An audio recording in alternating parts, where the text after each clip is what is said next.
सोचिए, दुनिया का सबसे बड़ा द्वीप जहां सिर्फ बर्फ ही बर्फ है,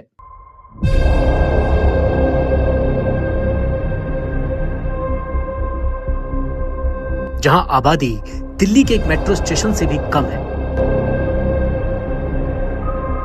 जहां रातें कई कई महीनों तक खत्म नहीं होती। वो जगह अब तीसरे विश्व युद्ध का मैदान बन सकती है।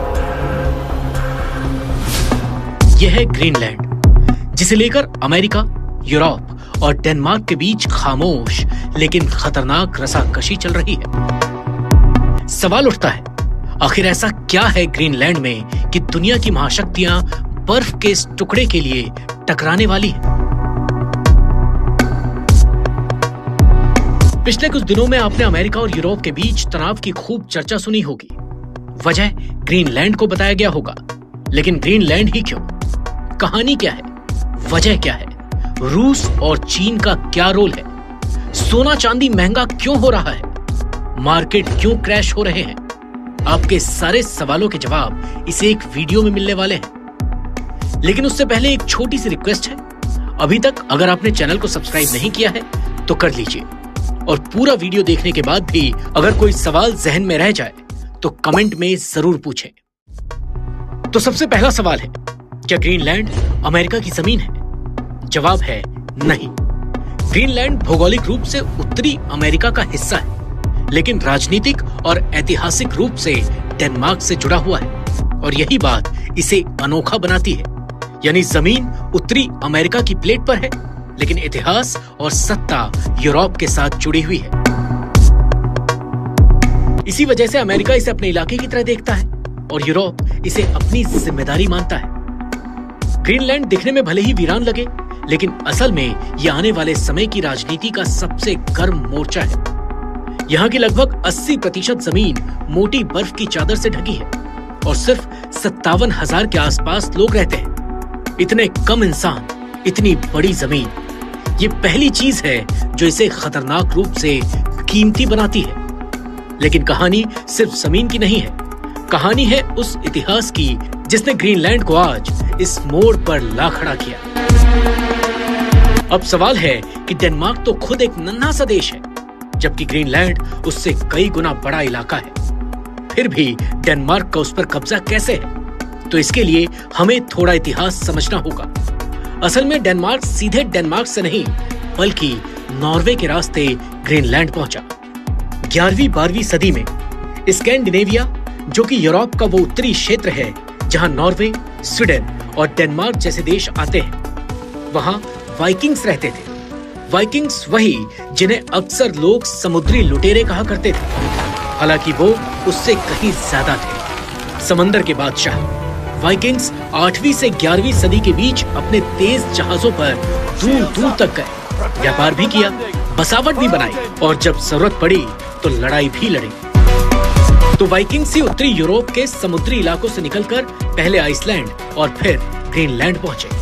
उस वक्त समंदर ही सड़क था, दूरी मायने नहीं रखती थी, जहाज और समुद्री ताकत असली पावर थी। उस जमाने में जमीन पर हक नक्शे से नहीं, बल्कि कौन वहां मौजूद है इससे तय होता था।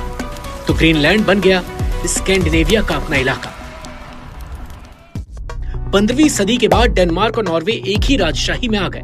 इसे कहा जाता है डेनमार्क नॉर्वे यूनियन। इस यूनियन के तहत आइसलैंड, फरो आइसलैंड और ग्रीनलैंड सब एक ही ताज के अधीन आ गए।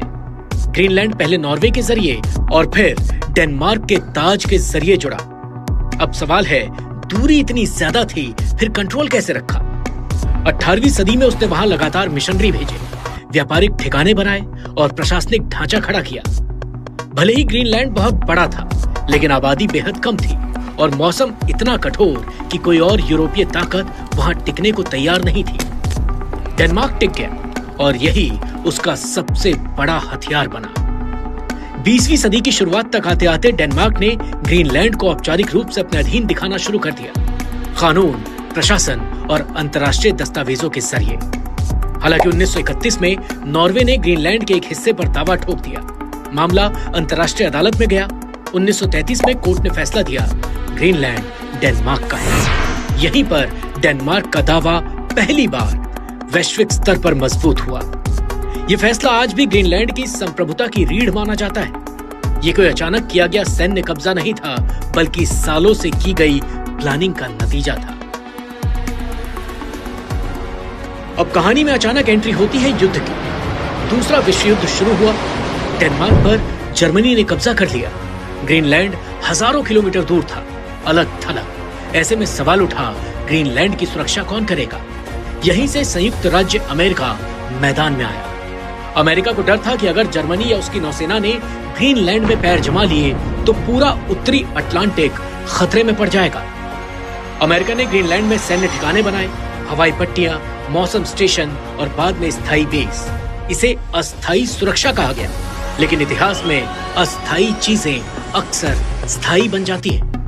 युद्ध खत्म हुआ, जर्मनी हार गया, डेनमार्क आजाद हुआ, लेकिन अमेरिका पूरी तरह बाहर नहीं गया। उसने सुरक्षा के नाम पर अपनी मौजूदगी बनाए रखी। आज का थुले एयरबेस उसी दौर की विरासत है। 1953 में डेनमार्क ने ग्रीनलैंड को अपने राज्य का आधिकारिक हिस्सा घोषित कर दिया, लेकिन कहानी यहाँ खत्म नहीं हुई। ग्रीनलैंड के लोगों ने धीरे धीरे अपनी आवाज उठाई। 1979 में उन्हें होम रूल मिला और 2009 में सेल्फ रूल, मतलब अपनी संसद, अपनी सरकार, अपनी भाषा। लेकिन एक अहम बात अब भी डेनमार्क के पास रही, रक्षा और विदेश नीति। यहीं से ग्रीनलैंड की असली दुविधा शुरू होती है। वो आजाद भी है और नहीं भी, और इसी दुविधा को अमेरिका यानी ट्रंप आज अपना हथियार बनाना चाहते हैं, क्योंकि ग्रीनलैंड के नीचे वो खजाना है जो दुनिया की दिशा बदल सकता है। अमेरिका के लिए ग्रीनलैंड सिर्फ एक द्वीप नहीं, बल्कि उत्तरी गोलार्ध का रडार पॉइंट है, जहां से मिसाइल मूवमेंट, स्पेस एक्टिविटी और सबमरीन रास्तों पर नजर रखी जा सकती है। यही वजह है कि अमेरिका ग्रीनलैंड को अपनी सुरक्षा का हिस्सा मानता है, भले ही वो उसकी जमीन ना हो। जबकि डेनमार्क इस रिश्ते को संतुलन में रखना चाहता है। क्यों?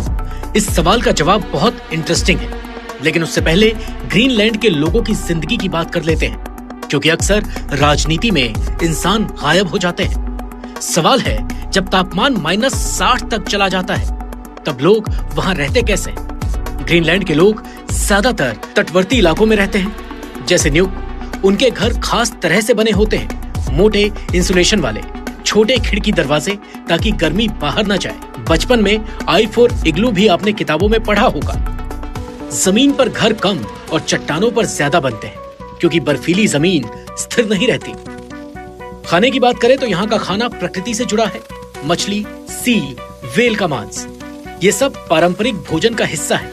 सब्जियां और फल ज्यादातर बाहर से आते हैं, इसलिए महंगे होते हैं। यहाँ लोग स्टोर के हिसाब से नहीं, मौसम के हिसाब से जीते हैं। जब समुद्र खुला होता है तो मछली, जब सब कुछ जम जाता है तो जमा हुआ खाना और शिकार।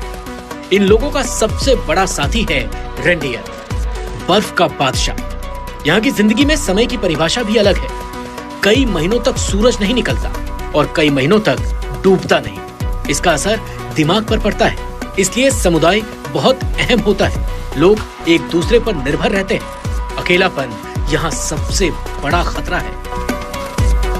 ग्रीनलैंड और यहाँ की जिंदगी पर अलग से एक पूरा वीडियो बनाएंगे, लेकिन अब फिर से लौट कर आते हैं आज के विवाद पर। अमेरिका को डर है कि अगर ग्रीनलैंड पर उसका असर कम हुआ तो चीन और रूस आर्कटिक में पैर जमा लेंगे। अब सवाल है कि मामला अमेरिका यूरोप के बीच है, तो चीन और रूस कहां से आ गए? इसे ऐसे समझिए, दुनिया में जहां जहां विवाद है, वहां वहां चीन तीसरे खिलाड़ी के रूप में मौजूद होता है। चीन भले ही आर्कटिक देश नहीं है, लेकिन उसने खुद को नियर आर्कटिक स्टेट कहना शुरू कर दिया है।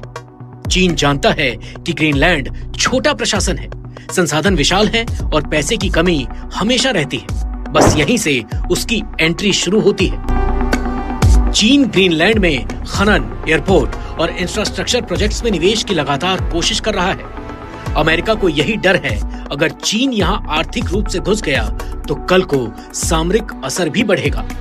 यही डर अमेरिका और यूरोप के बीच खींचतान को और गहरा करता है। यूरोप चाहता है कि ग्रीनलैंड न तो अमेरिका का पिछलग्गू बने, न ही चीन की जेब में जाए।